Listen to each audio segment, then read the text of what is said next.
अस्सलाम वालेकुम व्यूअर्स। मैं हूं नईम मसूद और आज एक सेंसिटिव टॉपिक है। दोस्तों, मेरे नज़दीक सेंसिटिव टॉपिक या तो हेल्थ होती है या हायर एजुकेशन होती है। आई मीन एजुकेशन होती है। और मेरे नज़दीक इससे ज़्यादा सेंसिटिविटी ना किसी की है ना हो सकती है। मैं कहा करता हूं, मेरे जंग कॉलम हो या कोई टीवी टॉक शो, मैं कहता हूं कि अगर आपने देखना है कौन सा मुल्क तरक्की याफ्ता है, बस ये देख लें उसकी एजुकेशन कैसी है और हेल्थ सेक्टर कैसा है। तीसरी बात हसूल इंसाफ की है। इंसाफ के साथ और इंसाफ का आजकल जो डंडोरा पीटा जा रहा है, और ये भी कहा जाता है कि हम 126 में, कोई 27 में भी कह रहा है, कोई 128 में भी कहता है, दुनिया में हमारा निज़ाम अदल इतने इस मकाम पे खड़ा है कि 128वां या 126वां नंबर आता है। So it's not topic of the today.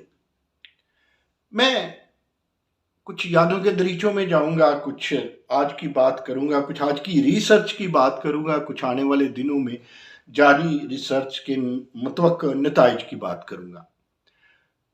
दोस्तों, हमारे यहाँ मेरा तो दिल करता है कोई फिल्म, कोई ड्रामा या कोई एक सीजन ऐसा बने जिसका नाम हो दी गायनाकोलॉजिस्ट या द गायनाकोलॉजिस्ट। आप समझ गए मेरा टॉपिक क्या है। लेकिन यादों के दरीचों से बात शुरू करते हैं। कुछ अरसा कबल जब पीएमएलएन की हुकूमत थी तो मुझे बड़ा मान त्राण था। जो मिनिस्टर थी उस वक्त सायरा अफजल तारड़ साहबा, उनके ससुर सदर पाकिस्तान भी रह चुके हैं रफ़ीक तारड़ साहब, और वो हाफसाबाद से मेंबर कौमी असम्बली हमेशा हुई। इस दफ़ा हार गई, लाख से ज़ायद वोट इस दफ़ा भी लिए। तो माजी में मेरे एक बड़े प्यारे दोस्त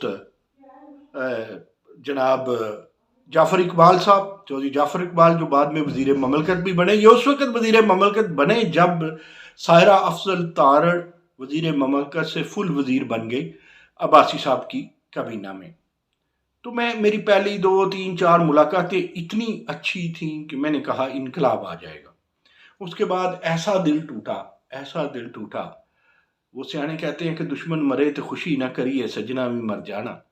ऐसी बात तो नहीं थी उनके साथ, लेकिन उनका हारना मुझे अच्छा लगा। इसलिए अच्छा लगा, शायद मुझे ये नहीं कहना चाहिए, अच्छा भी नहीं लगता, लेकिन इसलिए अच्छा लगा कि मैंने उनमें एक टके का भी फहमो फरासत ऐसा नहीं देखा था जिसमें कुछ हेल्थ के मुतल्लक नेशनल लेवल, पहले ही आप देखें 18वीं तरमीम के बाद है क्या, नेशनल हेल्थ के पास है क्या? एक पाकिस्तान फार्मेसी काउंसिल, एक पीएमडीसी जो अब Pakistan medical and dental commission बन चुका है, या पाकिस्तान मेडिकल कमीशन बन चुका है, या नर्सिंग काउंसिल, 2 4 इस्लामाबाद के हॉस्पिटल, और इसके अलावा एनआईएच, और इसके अलावा रखा क्या 18वीं तरमीम के पास? ना हायर एजुकेशन के पास कुछ रखा है और ना हेल्थ के पास मरकज में कोई रखा है। लेकिन ये बड़े अहम शोबे हैं, ये बड़ी अहम चीज़ें हैं, जिसमें मैंने देखा कि पोलियो पोलियो पोलियो पोलियो करती रहती थी सायरा अफजल तारड़। आज भी पोलियो पोलियो पोलियो होता है। इस हुकूमत के भी दो जो वज़रा आए वफाकी सतह पे, उन्हें क्या हुआ? कियानी साहब पे भी इल्ज़ाम आए, वो आज तक सफाइयाँ देते फिरते हैं। फिर डॉक्टर मिर्ज़ा जो आए थे वर्ल्ड बैंक की तरफ से या WHO की तरफ से, उनकी बड़ी तारीफ़ें होती थी, वो भी चलते बने। और आजकल शौकत खानम के जो हाल इन हाल है, डॉक्टर फैसल, उनके पास आपकी वजारत है। आखिरकार घर से लाना पड़ा वज़ीर आज़म इमरान खान को बंदा। मैं ये नहीं कहता डॉक्टर फैसल को क्यों लाए, घर से लाए, नहीं। अब उनके पास चॉइस नहीं था, उनके पास घर का ही बंदा आना चाहिए था, क्योंकि कॉन्टीन्यूसली पीएमएलएन के दौर में भी हेल्थ का बुरा हाल था, और मोहतरमा में इतनी नरगसियत आ गई थी सारा अफजल तारड़ में, मुझे नहीं वो भूलता, कि वो अब किसी की सुनती नहीं थी। बहरहाल मेरी एक बात उन्होंने सुनी जब मैंने उन्हें कहा कि फार्मेसी काउंसिल के नज़ीरुद्दीन अहसन साहब अच्छे सेक्रेटरी नहीं है। उन्होंने कहा नहीं, मैं 1 माह दे दें। 1 माह नहीं तो 2 माह में उन्होंने बंदा बदल दिया। लेकिन बाद में जो बंदा आया, AQ जवेद नामी, अल्लाह को प्यारा हो गया कोरोना की वजह से, उसको मालो ज़र की हवस के अलावा, हिरसो हवस के अलावा कोई काम ही नहीं था। वो किसी की भी नहीं सुनता था। एक फार्मासिस्ट था और उस किसी हॉस्पिटल में था, एक दो मेडिकल स्टोर थे, लेकिन बाद में प्लाजो का मालिक बना। उसके रिश्तेदार, उनके एक बड़े जर्नलिस्ट भी हैं कज़न, वो मुझे कहा करते थे, डॉक्टर शाहिद मसूद गालबन, फिर उनका लाहौर में फारूक हॉस्पिटल वाले भी उनके रिश्तेदार हैं। तो वो कहते हैं ना कि खमीर से सब पते चल जाते हैं। खैर, हम इस पे कुछ नहीं, लेकिन एक बात जाते जाते आपको और बता दें कि हमारा ख्याल था कि सायरा अफजल तारड़ के हारने के बाद शायद कुछ संवर जाए। यहाँ कुछ नहीं हुआ और यहाँ कुछ नहीं होने वाला। नीयत ठीक नहीं है। फार्मेसी काउंसिल आज कैसी है, इस पे कभी फिर तबसरा करेंगे। आजकल क्या हो रहा है, इस पे भी फिर कभी तबसरा करेंगे। कहाँ से पैसे पकड़े जाते हैं, कहाँ से पैसे उठाए जाते हैं, कहाँ पैसे उड़ाए जाते हैं, ये अभी कुछ कहना काबिल वक्त है। लेकिन दोस्तों, सबसे अहम बात, मैंने बात शुरू की कि द गायनाकोलॉजी, मैं एक रिसर्च करना चाहता था। मैंने टीवी पे भी बात ये की पिछले दिनों एक अपने टॉक शो में। मैंने बड़ी सिफारिश करवाई एक एडिशनल सेक्रेटरी से, बात करना चाहता था जो अल्लामा इकबाल मेडिकल कॉलेज के प्रिंसिपल हैं, वो गालबन डॉक्टर तजम्मल आरफ साहब हैं। उन्होंने मुझे लिफ्ट नहीं करवाई, हालांकि शायद ही कोई वाइस चांसलर या कोई मेडिकल कॉलेज के प्रोफेसर हैं, हम उनके लिए दस्त बस्ता खड़े ना, उनकी आवाज़ ना बने। लेकिन ये पता नहीं इनकी खुश फहमी थी, गलत फहमी थी या नरगसियत थी, आई डोंट नो। तो ऐसे बंदे को हम मिलना भी नहीं चाहते। ऐसा बंदा कौम का क्या, ऐसा बंदा हम देखिए, हमारे पास भी एक कसौटी है। एक बंदा अगर हमारी नहीं सुनता, ज़रूरी नहीं है कि हमने सिफारिश करनी होती है, ज़रूरी नहीं है कि हमने कोई ब्लैकमेलिंग करनी होती है। मैं कहता हूँ पाकिस्तान में सियासतदान से बड़ा, ब्यूरोक्रेट से बड़ा, एक पटवारी से बड़ा, एक थानेदार से बड़ा, एक मोहल्ले के चौकीदार से बड़ा ब्लैकमेलर कौन होता है? बाकी तो ऐसे बदनाम ही है। कहने और रिसर्च की बात यह है कि आज मैं अमेरिका भी एक गायनाकोलॉजिस्ट से बात कर रहा था। उस गायनाकोलॉजिस्ट के कॉल से आगे चल, उसने कहा, नहीं मसूद, ये जो अल्ट्रासोनिक रिपोर्ट होती है, ये जो अल्ट्रासाउंड रिपोर्ट होती है, ये पाकिस्तान में या हम जो चाहते हैं वही होती है। तो अभी शुरू में ये बात करता चलो, मुख्तसर बात, वक्त थोड़ा है, क्यों ना ऐसा किया जाए, लोग थोड़ी सी कोशिश कर लिया करें कि जो अपनी गायनाकोलॉजिस्ट है, साल 2 साल बाद फैमिली गायनाकोलॉजिस्ट को बदल लिया करे। पांचों उंगलियां बराबर तो नहीं होती, देख रहे हैं आप, लेकिन कभी कभी यूं हो जाए तो या टेढ़ी करनी पड़े तो बराबर भी हो जाती हैं। फिर मैं ये कहना चाहता हूं कि आप अपनी गायनाकोलॉजिस्ट से अल्ट्रासाउंड ना करवाएं, कहीं और से करवाएं। क्योंकि पाकिस्तान में, मैं नहीं कहता, तज्जिया कहता है, डॉक्टर्स कहते हैं, मेरे पास लिस्ट है, वो कहते हैं कि 80% खाम खा सी सेक्शन कर दिया जाता है, ऑपरेशन कर दिया जाता है, ऑपरेशन से डिलीवरी जो है वो होती है। इसमें होंगे 10% लोग जो इस तकलीफ को समझें या इस प्रोसेस को समझें, उनके लिए नाकाबिले बर्दाश्त है। उनकी अपनी भी चाहत और ख्वाहिश होगी कि वो सिजेरियन ही हो, लेकिन हर एक की नहीं। ये भी ध्यान में रखिए कि अभी भी 80% से ज़्यादा आबादी देहातों में है। तो ऐसा क्या है, धड़ाधड़ ऑपरेशन पाकिस्तान में क्यों? हाँ चले देखेंगे, हो सकता है बाहर भी होते हो।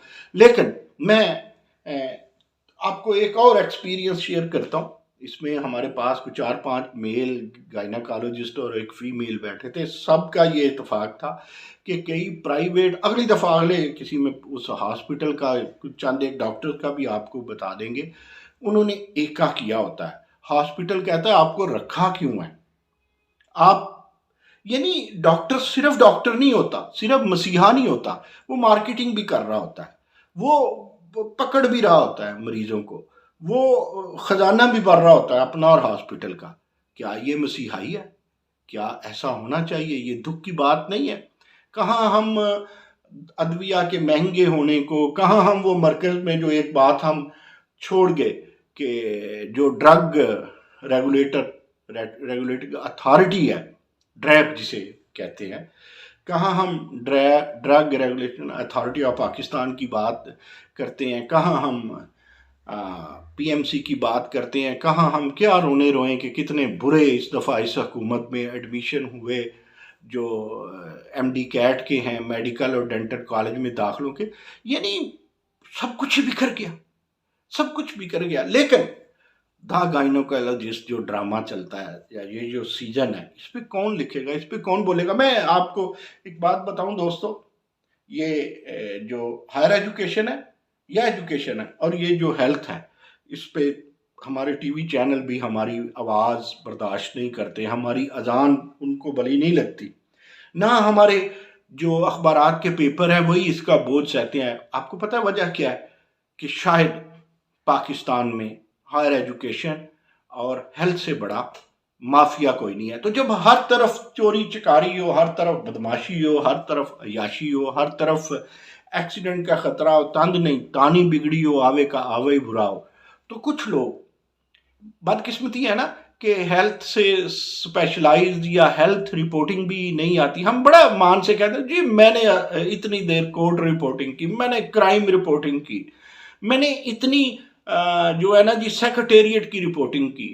मैं सलाम करता हूं जो हेल्थ की रिपोर्टिंग करते हैं, जो हायर एजुकेशन की रिपोर्टिंग करते हैं। इंसाफ की कमी हेल्थ और एजुकेशन में जितनी है, सेक्रेटेरिएट की कमी और मैनेजमेंट की कमी जितनी हेल्थ और हायर एजुकेशन में है, कहीं नहीं है। जितना हसूल इंसाफ दरकार हेल्थ और हायर एजुकेशन में है, कहीं भी नहीं। लेकिन काश वो दोस्त जो बड़े बड़े हमारे उस्ताद हैं वो समझ जाएं कि हमें हेल्थ रिपोर्टिंग और हायर एजुकेशन रिपोर्टिंग में भी लोग तैयार करने हैं जो आज़ाद है। दरअसल ये है कि जालिम सुखन शनास नहीं, वो जो हमसे वोट लेते हैं, वो जो टेक्नोक्रेट्स हैं, वो जो ब्यूरोक्रेट हैं, उन्हें भी कुछ इन डॉक्टर्स पे नज़र रखनी चाहिए। मैं पिछले दिनों कह रहा था कि इससे कबल एक जर्नैली माफिया है, एक जजीज माफिया है।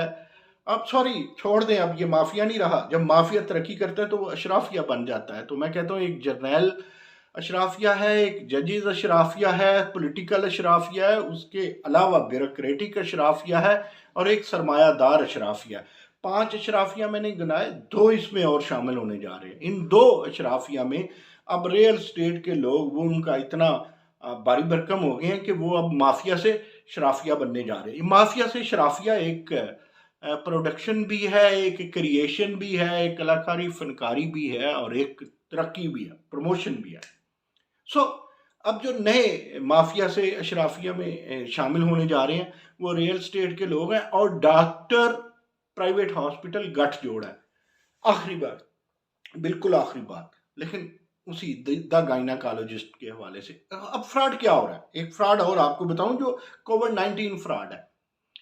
मैं कुछ 10 ऐसी फीमेल गायनाकोलॉजिस्ट को जानता हूं जो मुख्तलिफ जगह पे खुद ऑपरेशन करती हैं, चाहे कोई कोविड की जच्चा हो, चाहे कोई कोविड के बगैर हो, यानी वो खुद करती हैं। अब प्राइवेट डॉक्टर्स ने क्या किया कि वही डॉक्टर जो कई जगह पे कोविड वालों का खुद ऑपरेशन करती है, लेकिन एक किसी खास हॉस्पिटल में ड्रामा क्या चलता है कि फ़र्ज़ करें वो 2 लाख लेते हैं या 2.25 लाख लेते हैं या लाख लेते हैं, तो उन्होंने लाख, 1.25 लाख, 1.5 लाख रुपया किस तरह बढ़ाया है कि अगर कोई कोविड की पेशेंट आ जाती है तो कहते हैं जी इसके लिए अलग कंसल्टेंट, अलग सर्जन होगा।